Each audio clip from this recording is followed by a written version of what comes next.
ये अदालत सीआरपीसी के सेक्शन 540 के तहत मिस्टर रोहित को यह हुक्म देती है कि वो अगली समाअत पे अदालत में हाजिर। केस नंबर 9 के ऊपर हम वीडियोस बना रहे हैं। 540 सीआरपीसी के तहत जज साहब कह रहे हैं कि हमने रोहित जो है वो उसको गवाह के तौर पे तलब कर लिया। अब 540 सीआरपीसी क्या कहता है, 540 सीआरपीसी में उसको क्यों तलब किया गया है, ये आप लोगों के साथ शेयर करना जरूरी है, क्योंकि ये ड्रामा भी जो है वो लोगों को एजुकेट कर रहा है। तो उसमें जहां उसको एक अच्छा एक्सप्लेन किया जा सकता है, जहां उसको मजीद बेहतर तरीके से आप लोगों को आसान करके चीज बताई जा सकती है, वो हम कोशिश कर रहे हैं।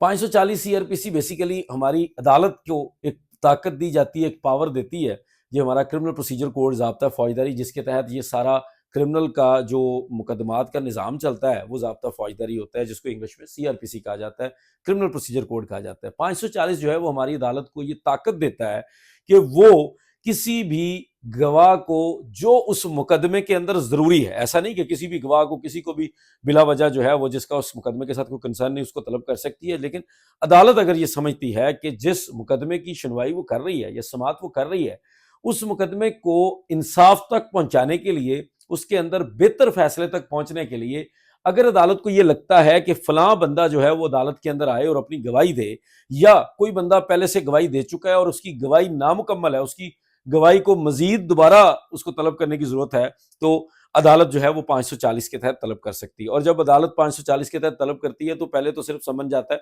पहले तो सिर्फ